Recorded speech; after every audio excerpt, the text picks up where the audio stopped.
So we'll start with a very quick recap of drift speed.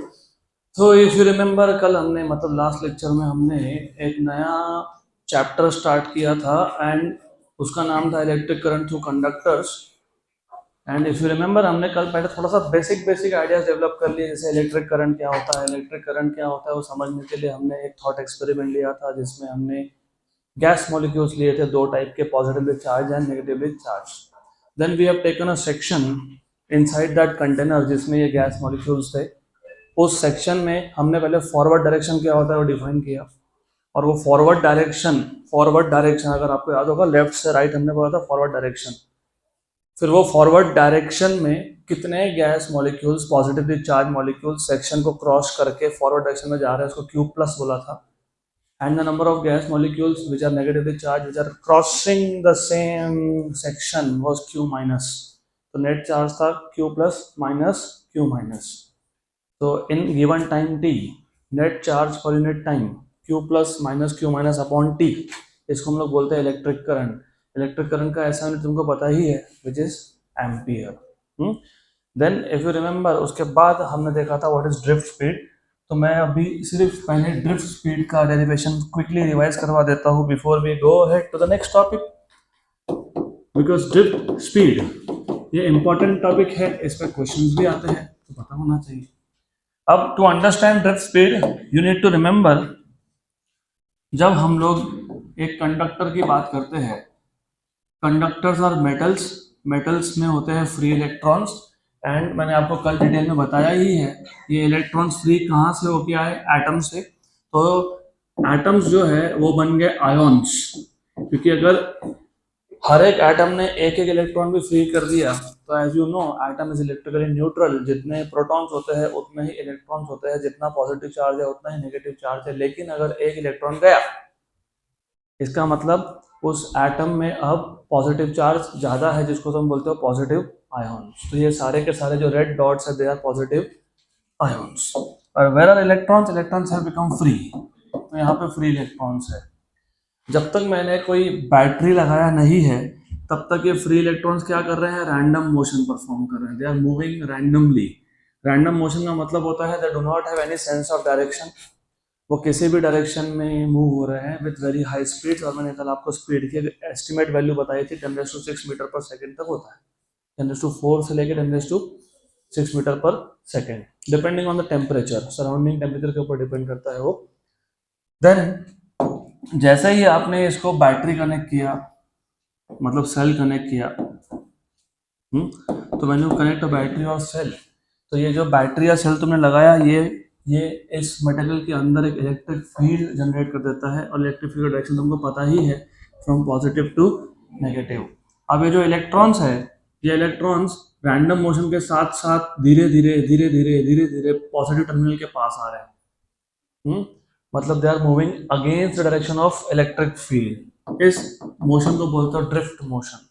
The motion of electrons in presence of a potential difference या battery is known as drift motion, and the speed with which they are drifting is called as drift speed. drift speed की value मैंने आपको बताई थी 10⁻⁻⁴ to -5 metre पर second. फिर हमने equation derive किया था ड्रिफ्ट स्पीड का. तो ड्रिफ्ट स्पीड का इक्वेशन डिराइव करने के लिए मैंने तुमको एक बेसिक स्टेप्स बताए थे. First of all let us से ये जो कंडक्टर है ये सिलेंड्रिकल शेप का है. क्योंकि सिलेंड्रिकल शेप का है तो ये एरिया ऑफ क्रॉस सेक्शन को मैं ए मान लेता हूँ, और जो लेंथ ऑफ कंडक्टर है इसको मैं एल मान लेता हूँ. देन आई टोल्ड यू कि अगर हमको ड्रिफ्ट स्पीड का इक्वेशन चाहिए तो स्टार्ट करो by definition of electric current. What is definition of electric current? Charge upon time. And फिर मैंने आपको ये बताया था कि अगर एक इलेक्ट्रॉन मूव हो तो कितना चार्ज है, ई. दो इलेक्ट्रॉन मूव होंगे तो 2e, तीन होंगे तो 3e, चार होंगे तो 4e. अगर total number of electrons is capital N, तो charge that is moving is Ne upon T. फिर मैंने आपको ये बताया था कि हम एक क्वांटिटी डिफाइन करते हैं small n. Capital N is the total number of electrons in the conductor, total, and small n is number of electrons per unit volume. Conductor के अंदर यूनिट वॉल्यूम में पर मीटर क्यूब में कितने electrons है, that is small N. और अगर आपको याद होगा तो हम इसको लिखते हैं n by v, where v is volume. तो यहां से आपको मिल जाएगा capital N equals to small n into v. तो जो करंट है I, it is capital N which is small n into v into E by T। What is this T? T is the time taken by the electrons to cross the conductor. मतलब T is the time taken by electron to cover a distance of how much? L. तो हमने ऐसा assume किया था कि सारे electrons यहां से स्टार्ट होंगे और यहां तक जाएंगे।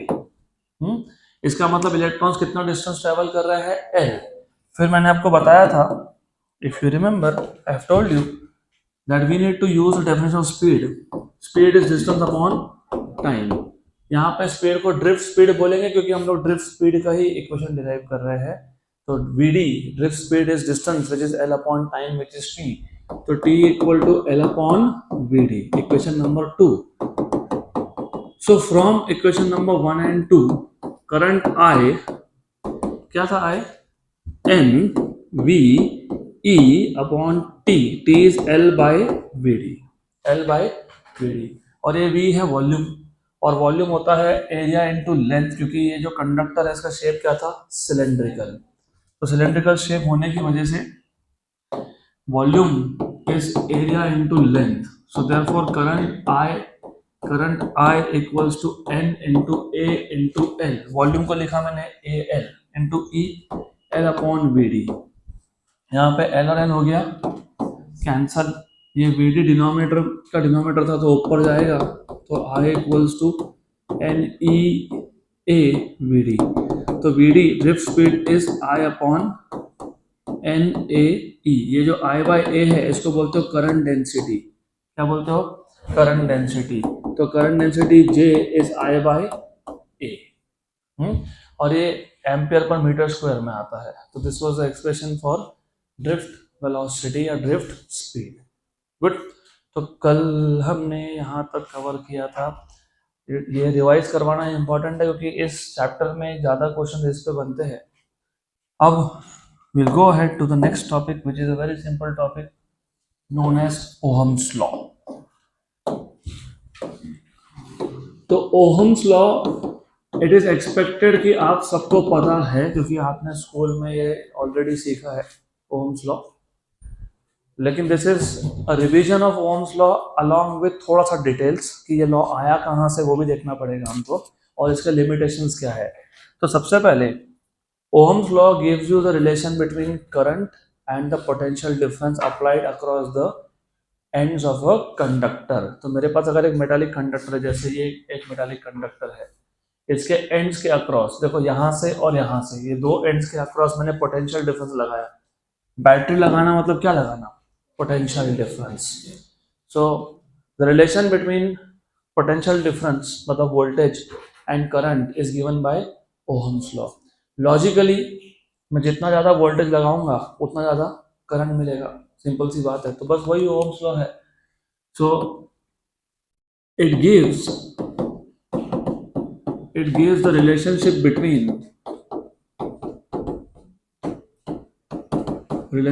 between the current through a conductor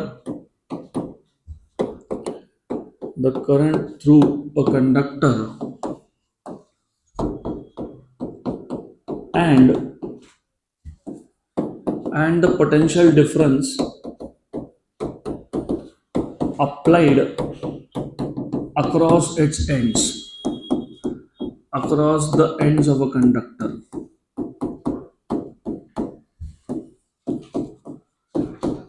तो ओहम्स लॉ हमको रिलेशन देता है किसका? करंट और पोटेंशियल डिफरेंस का। You know what is the statement of Ohm's law?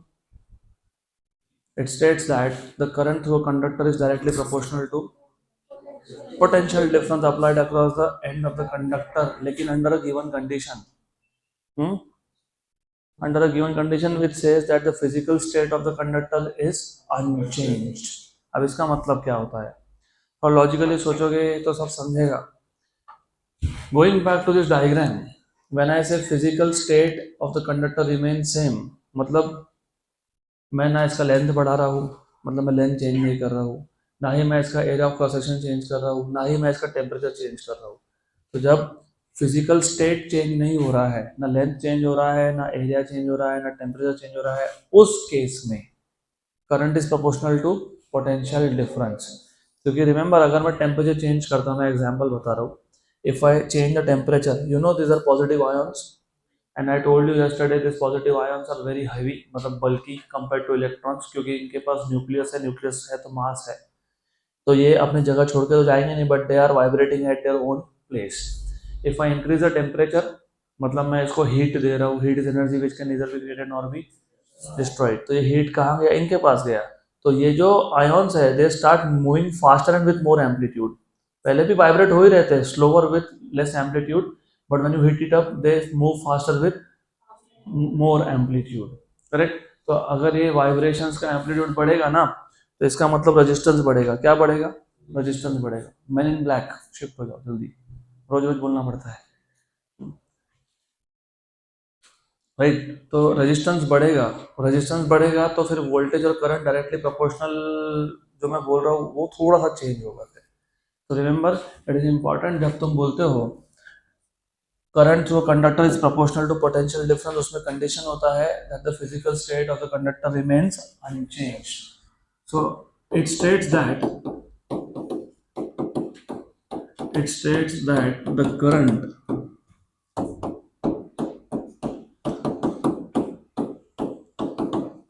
passing through a conductor is directly proportional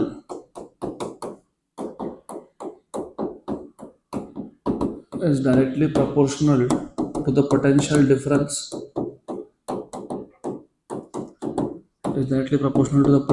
difference applied across the ends of conductor, क्योंकि हम लोग जो कंडक्टर है उसके दोनों एंड्स के अक्रॉस ही पोटेंशियल डिफरेंस लगाते हैं, इसलिए applied across the ends of conductor,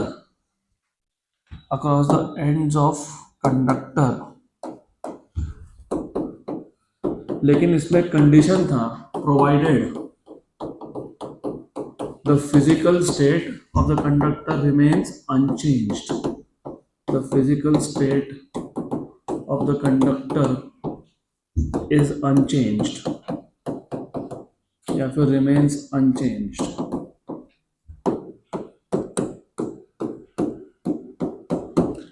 simple. तो what is Ohm's law? Current passing through the conductor is directly proportional to potential difference applied across its ends, provided the physical state of the conductor remains unchanged। और मैंने बहुत specifically conductor ये word use किया है, ये insulator के लिए नहीं एप्लीकेबल है, ये सेमीकंडक्टर के लिए भी एप्लीकेबल नहीं है, it is only for conductors, मतलब ओनली फॉर मेटल्स। तो इसको इंसुलेटर पे तो बिल्कुल अप्लाई करना नहीं। So you need to remember this. So therefore, according to the statement, current is proportional to potential difference. इसका मतलब potential difference is proportional to current। जब हम लोग proportionality का साइन हटाते हैं तो क्या लिखते हैं साथ में? Constant। तो यहाँ पे वो जो constant होता है ना, वो R होता है, where R is constant of proportionality known as resistance। Proportionality known as resistance।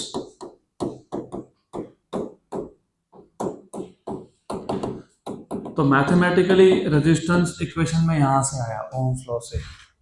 Physically मैंने अभी बताया कि क्योंकि ये जो आयॉन्स है they are vibrating, and since they are vibrating, तो जो इलेक्ट्रॉन्स पास होने की कोशिश करेंगे वो इलेक्ट्रॉन्स का कोलिजन होगा वाइब्रेटिंग आयंस के साथ। तो ions were vibrating, electrons which are trying to move, trying to drift, they undergo collisions with vibrating ions, और that is why there is opposition to the motion of electrons, जिसको तुम बोलते हो resistance. Then अब यहाँ से हम लोग रेजिस्टेंस डिफाइन कर देंगे। तो रेजिस्टेंस यहाँ से क्या आ गया, V by I, correct. So basically it is a ratio of potential difference to that of current. Potential difference होता है वोल्ट में और करंट होता है एम्पियर में। तो ऐसा यूनिट ऑफ रेजिस्टेंस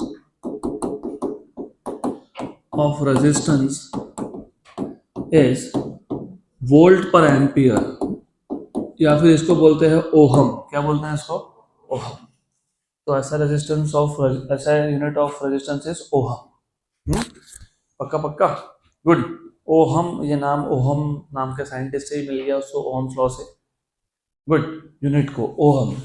अब हमको डिफाइन करना है how much is 1 ohm resistance. देखो हर बार याद रखना, जैसे मैंने तुमको पहले भी एक दो जगह पे बताया था कि when you say for example the distance is 1 metre, तो you need to know how much is 1 metre. Define कैसे किया? तो 1 metre is that distance travelled by light in 1/3 × 10⁸ seconds. तो हर बार जब तुम एक नया फिजिकल क्वांटिटी डिफाइन करते हो, उसको जो यूनिट देते हो, जैसे इसको ओहम दिया, तो तुमको ये पता होना चाहिए कि 1 ओहम मतलब एग्जैक्टली कितना रेजिस्टेंस। तो अगर मैं किसी कंडक्टर के अक्रॉस 1 वोल्ट का पोटेंशियल डिफरेंस लगाता हूँ, और अगर ये 1 वोल्ट का पोटेंशियल डिफरेंस 1 एम्पियर का करंट जनरेट करता है, तो resistance is said to be 1 ohm. तो remember, if the potential difference of 1 volt applied across the ends of conductor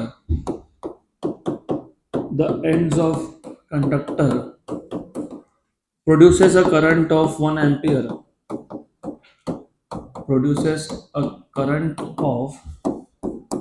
1 ampere, then the resistance of the conductor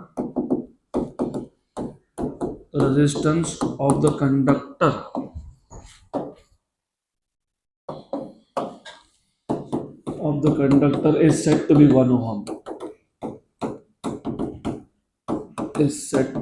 1 ohm.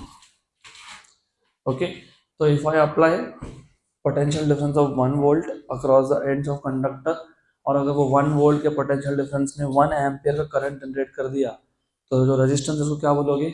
1 ohm. Good. अब इसके बाद sequentially आपके book में जो next topic है, that is physical origin of Ohm's law, वो हम बाद में कवर करेंगे। उसके बाद का जो टॉपिक वो ज़्यादा कनेक्टेड है, लिमिटेशंस ऑफ ओहम्स लॉ। तो पहले हम लोग लिमिटेशंस ऑफ ओहम्स लॉ देखेंगे आज।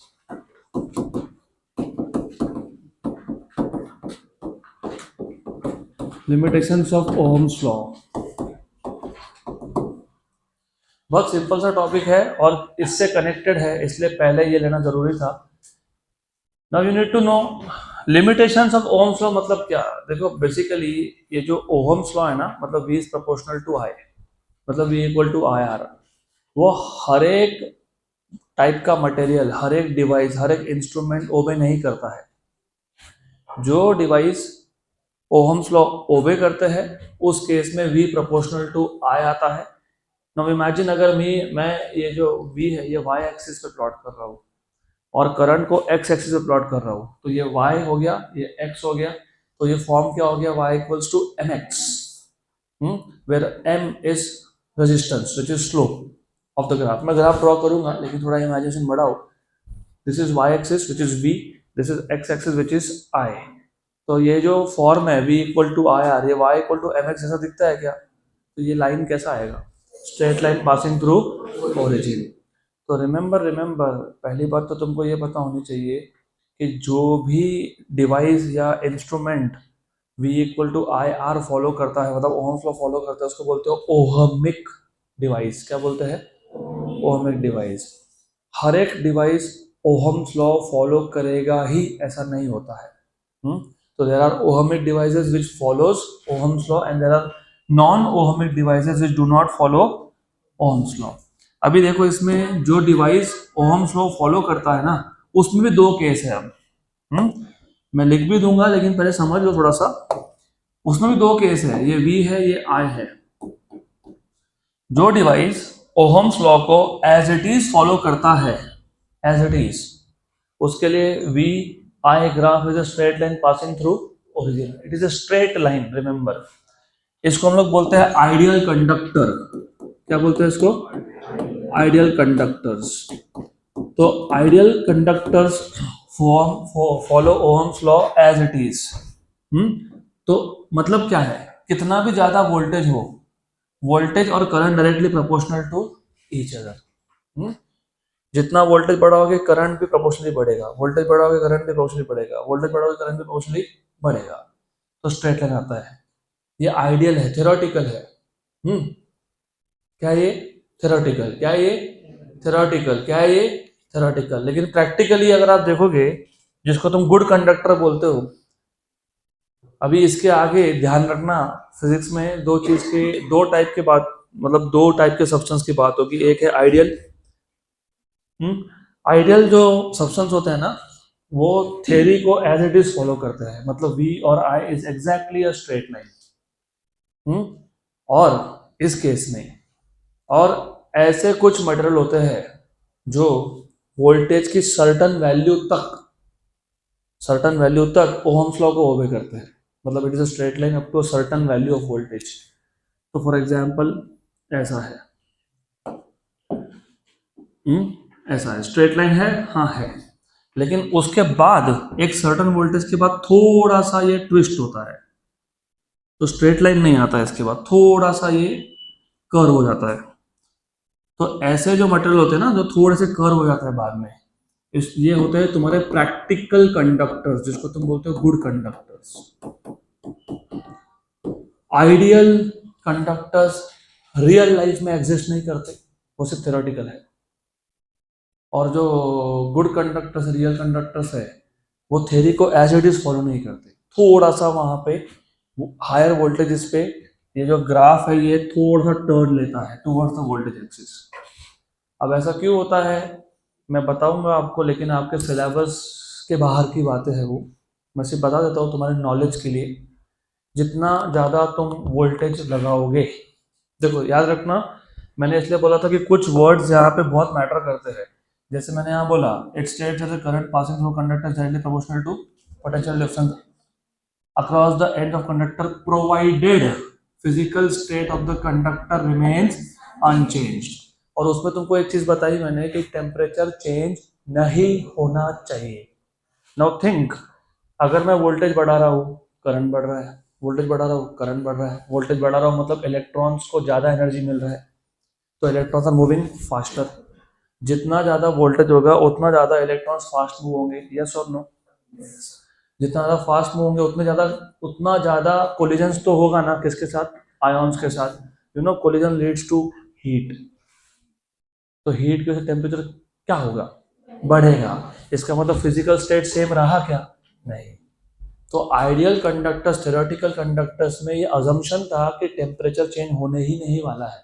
अगर वैसा है तो ये वी और आई का जो ग्राफ है वो स्ट्रेट लाइन ही आने वाला है आपका, जिसको तुम बोलते हो आइडियल कंडक्टर। लेकिन प्रैक्टिकली जब आप एक्सपेरिमेंट के थ्रू जब आप वोल्टेज और करंट की वैल्यू मेजर करते हो, तो शुरू में up to certain value V and I is a straight line, लेकिन उसके बाद फिर ये ग्राफ थोड़ा सा टर्न लेता है, क्योंकि हायर वोल्टेजेस पे फिजिकल स्टेट सेम नहीं रह रहा, क्योंकि टेम्परेचर बढ़ने लग गया अब। तो that is why they are also conductors, they are good conductors, practical conductors, real conductors, but these are theoretical ideal conductors. यहाँ तक क्लियर? जो ये एक लिमिटेशन है जिसको ज्यादा बुक्स में एक्सप्लेन किया नहीं है, सिर्फ वो ग्राफ ड्रॉ करके छोड़ दिया। This is one of the limitation that, पहली बात तो थोड़ा सा बता ही देता हूँ। पहला तो आपको ये पता होना चाहिए, not all devices are ohmic devices. तो पहले मैं ये बता देता हूँ आपको। So the devices for which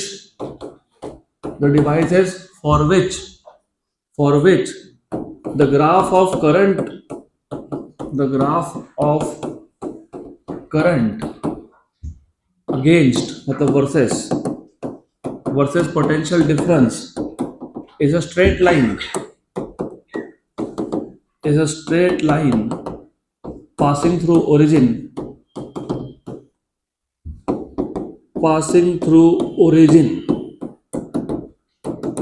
are known as, मतलब they obey Ohm's law, तो they obey Ohm's law। Ohm's law are known as ohmic devices. Are known as ohmic devices. पक्का पक्का, good. Then the devices for which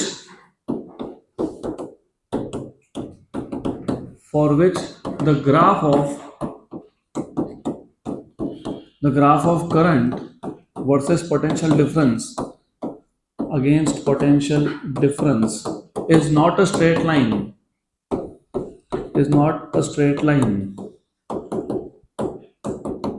That is, they do not obey Ohm's law.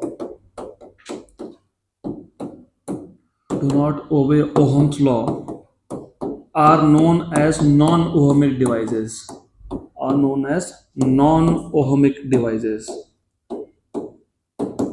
For example, insulators, for example, semiconductors, ये non ohmic होते हैं. बराबर, यहाँ तक clear. लेकिन ohmic में भी you have two types of devices, which are, one is ideal conductor, for which for any value of voltage और करंट ग्राफ क्या है, स्ट्रेट लाइन है. And then you have practical conductors, good conductors, for which initially voltage and current graph is a straight line, but then it starts taking curvature. Good. तो ये graph मैं ohmic devices का ही draw कर रहा हूं. ये ohmic devices का ही graph है. अभी नॉन ओहमिक का ड्रॉ कर देता हूं. तो नॉन ओहमिक के लिए अगर आप प्लॉट करोगे, मैं सिर्फ एक एग्जाम्पल के लिए प्लॉट कर रहा हूं. You may have different graphs depending on the material. तो तुमको ऐसा भी मिल सकता है, विच इज नॉन ओहमिक. वो भी एक डायग्राम दिया हुआ है. गुड. तो देखो ये स्ट्रेट लाइन नहीं है. अब इशू क्या होता है, थोड़ा मैथ्स पता होना चाहिए. अगर मैथ्स नहीं पता तो तुम you will be in a big trouble. तो एक काम करता हूँ, मैं ओहमिक के साथ कंपेयर करके दिखाता हूँ तुमको, फिर समझेगा कि what is the real problem here. अगर मैं ओहमिक लेता हूँ, चलो मैं आइडियल कंडक्टर ही मान लेता हूँ. आइडियल कंडक्टर के लिए graph straight line passing through origin था कि नहीं था? तो you had a straight line passing through origin. जब ऐसा हो तो you need to remember V equals to IR, मतलब Y equals to MX, where R is resistance which is slope of the graph. हाँ कि ना? यस और no? और ये स्ट्रेट लाइन है कि नहीं है? है ना? तो स्ट्रेट लाइन में स्लोप हर जगह पे सेम होता है. तो यहाँ पे जो रेजिस्टेंस है वो किसी भी वैल्यू वोल्टेज और करंट के लिए सेम है. तो याद रखना यहाँ पे ओहमिक डिवाइसेस में, क्योंकि ये स्ट्रेट लाइन आया. दिक्कत तो यही है कि जब तक तुमको मैथ्स नहीं पता, फिजिक्स तुमको जल्दी से समझ में नहीं आने वाला, क्योंकि मैथ्स के बिना ये आधी अधूरी बातें हो जाती है. अगर तुमको y इक्वल्स टू mx नहीं पता, और तुमको ये नहीं पता कि m स्लोप है, और तुमको ये नहीं पता कि y इक्वल्स टू mx में जो m स्लोप है वो कांस्टेंट है, मतलब मैं स्लोप कैसे फाइंड करते हो? y2 minus y1 upon. तो इस लाइन पे कोई भी 2 पॉइंट लेता हूँ मैं, कोई भी 2, और मैं उन 2 पॉइंट के लिए y2 minus y1 upon x2 minus x1 करता हूँ, तो मुझे सेम वैल्यू ही मिलने वाली है. कोई भी 2 पॉइंट ले लो. इसका मतलब ओहमिक डिवाइसेस का रेजिस्टेंस हमेशा कांस्टेंट होता है, हमेशा. और नॉन ओहमिक का तुमको दिख रहा है, यहाँ स्लोप अलग है, यहाँ अलग है, यहाँ अलग है, यहाँ अलग है, यहाँ अलग है. तो यहाँ पे जो स्लोप है, मतलब रेजिस्टेंस है, वो कांस्टेंट नहीं है. It is not constant, it is changing. और चेंजिंग क्वांटिटीज को हम लोग बोलते हैं डायनामिक. क्या बोलते हैं? डायनामिक. गुड. अब जब रेजिस्टेंस हर जगह पे सेम नहीं हो, क्योंकि graph is not a straight line, तो फिर प्रॉब्लम ये है कि फिर हम लोग रेजिस्टेंस कैलकुलेट करें कैसे? तो रेजिस्टेंस कैलकुलेट यहाँ पे एक साथ हो ही नहीं सकता. तो हम लोग क्या करते हैं, फिर हम लोग वोल्टेज के छोटे छोटे इंटरवल्स करते हैं, मतलब छोटे छोटे टुकड़ों में हम लोग वोल्टेज को डिवाइड कर लेते हैं. चलो मान लेते हैं, थोड़ा सा मैं जूम करके दिखाता हूँ समझने के लिए. इमेजिन ये वोल्टेज है V. क्या ये V वोल्टेज है? V, सम वोल्टेज V, राइट. तो मैं इससे थोड़ा ज्यादा वैल्यू लूंगा वोल्टेज का, इससे थोड़ा सा कम वैल्यू लूंगा वोल्टेज का। तो टोटल ये जो मैं इंटरवल ले रहा हूँ वोल्टेज का, टोटल वोल्टेज का जो मैं इंटरवल ले रहा हूँ, ये जो टोटल वोल्टेज का इंटरवल है इसको डेल्टा वी बोलेंगे। क्या बोलेंगे? Delta V. मतलब it is range of voltage. For example, just an example, 2 volt से 3 वोल्ट एक रेंज आ गया ना ये। इस गिवन रेंज ऑफ वोल्टेज के लिए करंट का रेंज क्या है वो देखेंगे। तो for this given range of voltage जो करंट का रेंज आएगा उसको डेल्टा आई बोल देंगे। क्या बोल देंगे? डेल्टा आई। और यहाँ पे अगर ओहमिक से कंपेयर करें तो रेजिस्टेंस R इक्वल्स टू क्या आएगा? V बाय आई। क्या आएगा? V बाय आई। यहाँ पे ये हमेशा कांस्टेंट आता है ना कांस्टेंट। वहां पे कैसे फाइंड करोगे? तो वहां पे नॉन ओहमिक के लिए हम लोग क्या करते हैं? नॉन ओहमिक के लिए हम लोग क्या करते हैं? डायमेंशनली तो रेजिस्टेंस को V बाय आई ही रहना है। मैं ये नहीं बोल सकता कि इधर फॉर्मूला चेंज हो जाएगा, फॉर्मूला तो चेंज होगा नहीं। क्या रहेगा? V by I. V by I. सिर्फ V बाय आई की जगह पे पता है delta V by delta I. Delta V by delta I. वहां पे V बाय आई लिखा था, यहाँ पे delta V by delta I. अब इशू ये है कि delta V by delta I लिख तो दिया मैंने, but again there is a problem. The problem is that कि मैं वोल्टेज का ज्यादा बड़ा रेंज ले नहीं सकता हूँ। क्यों ले सकता हूँ? फॉर एग्जाम्पल, मानो अगर मैं वोल्टेज यहाँ से स्टार्ट करता और यहाँ तक रेंज लेता, तो ये डेल्टा वी लेता, मैं डेल्टा वी, मैं वोल्टेज का बड़ा रेंज लेता। फिर बड़े रेंज में तो वो स्ट्रेट लाइन नहीं है ना, इसीलिए तो प्रॉब्लम था ना। इसके लिए हमने वोल्टेज का रेंज क्या लिया? छोटा। और तुमने अगर नोटिस किया होगा छोटा लेने से क्या हुआ कि ये लगभग एक स्ट्रेट लाइन जैसा दिख रहा है, हाँ कि ना? हाँ। तो रिमेंबर, यहाँ पे तुम जो वोल्टेज के रेंज लेते हो वो छोटे रेंज लेते हो, क्योंकि तुमको छोटा सा पार्ट देखना है ग्राफ का, क्योंकि छोटा सा पार्ट ग्राफ का क्या होता है? Straight line. तो जब तुम छोटे छोटे वैल्यूज लेते हो तब यहाँ पे तुम लिखते हो limit delta I tends to 0। और ये लिमिट का तुमको अगर नहीं पता कोई बात नहीं, अभी वैसे मैथ्स में हो जाना चाहिए। अभी तक हुआ क्या लिमिट? ओके, तो इसको लिखते हो dv by D I. Correct, done. This is what you get for a non ohmic. तो ओहमिक के लिए graph of voltage versus current is a straight line, hence resistance is constant. तो no matter कोई भी 2 point उठा लो तुम, resistance की value तुमको स्लोप के लिए तुमको सेम ही मिलने वाली है। तो ये कांस्टेंट रेजिस्टेंस होता है। वहां पे क्योंकि स्ट्रेट लाइन था नहीं graph, the graph was not a straight line, तो यहाँ पर रेजिस्टेंस कांस्टेंट नहीं है, इसको बोलते हो डायनामिक रेजिस्टेंस। और ये मैं जानबूझ के अर्ली स्टेज पे इंट्रोड्यूस कर रहा हूँ क्योंकि 12th में सेमीकंडक्टर में वापस तुमको डायनामिक रेजिस्टेंस लगेगा। मैंने पहले ही बोल दिया, semiconductors are non ohmic devices, straight line नहीं आता है।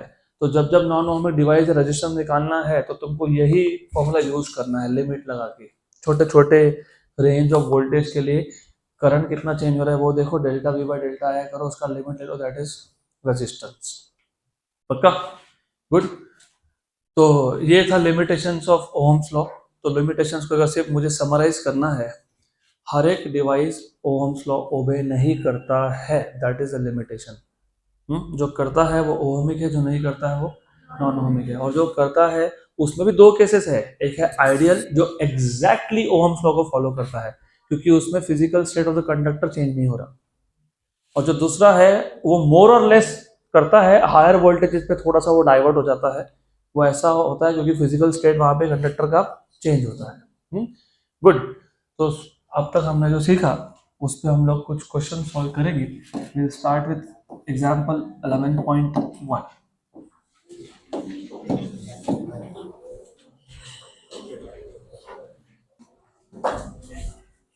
So we'll go ahead with example 11.1. बहुत सिंपल सा क्वेश्चन है। A metallic wire of diameter 0.02 meter contains 10⁻28 free electrons per cubic meter. तो ये स्मॉल एन की वैल्यू है। मैंने आपको बताया था small N is number of charges per unit volume और कैपिटल एन इज टोटल। यहाँ पे पर क्यूबिक मीटर बोला मतलब स्मॉल एन की वैल्यू दे दी आपको। फाइंड द ड्रिफ्ट वेलोसिटी मतलब वीडी फाइंड करना है for free electrons having an electric current of 100 ampere flowing through the wire. Given charge on electron is 1.6 into 10⁻⁻19 coulomb.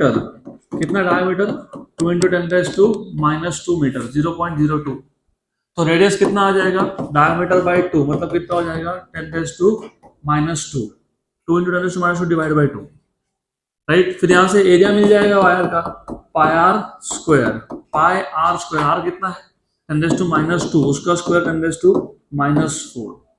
उसके बाद तुमको करंट बता दिया कितना 100 एम्पियर, कितना 100 एम्पियर, और तुमको नंबर ऑफ इलेक्ट्रॉन्स पर यूनिट वॉल्यूम स्मॉल n ये 10⁻28 दिया हुआ है पर मीटर क्यूब। और आपको फाइंड करने के लिए क्या बोला है, ड्रिफ्ट वेलोसिटी। ड्रिफ्ट वेलोसिटी मैंने आज ड्रिफ्ट वेलोसिटी रिवाइज करवाया है, तो आई एक्सपेक्ट कि तुमको फॉर्मूला याद है, I बाय एन ए ई या फिर J बाय एन ई, लेकिन I बाय एन ए ई लिख दो, क्योंकि तुमको I A पता है, तो I पता है, A पता है, N पता है और E भी पता है। तो फॉर्मूला हमारे पास रेडी है और सारे के सारे पैरामीटर्स के वैल्यू भी हमको ऑलरेडी पता है, तो हम लोग इसमें से वैल्यू सब्स्टिट्यूट करेंगे। करंट की वैल्यू कितनी है 100, N कितना है 10⁻28, बराबर, पक्का पक्का।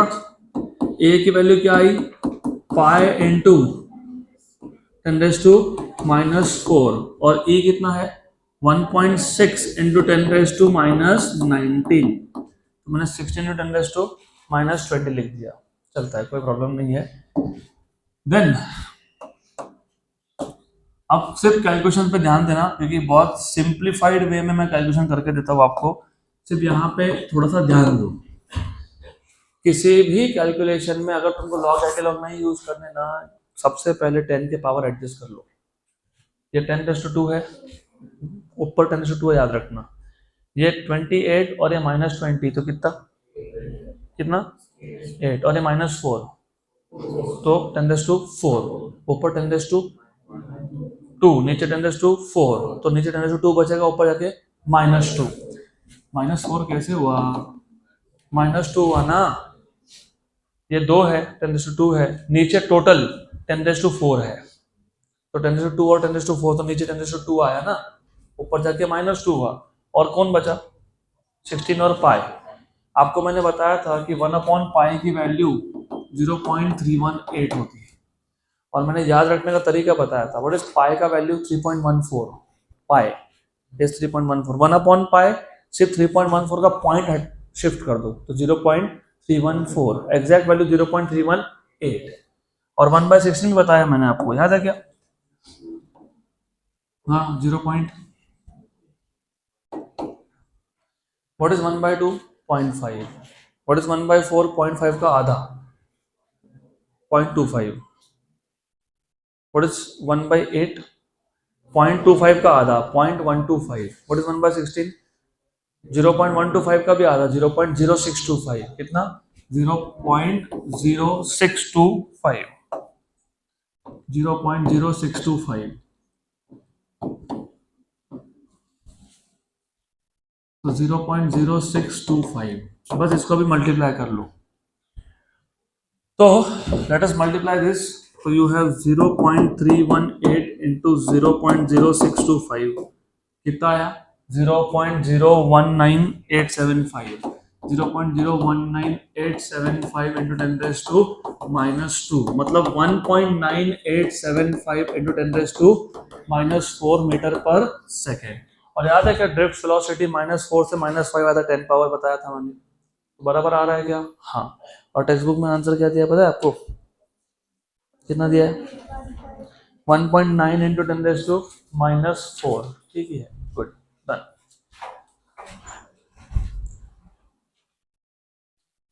चलो नेक्स्ट क्वेश्चन, अगला क्वेश्चन,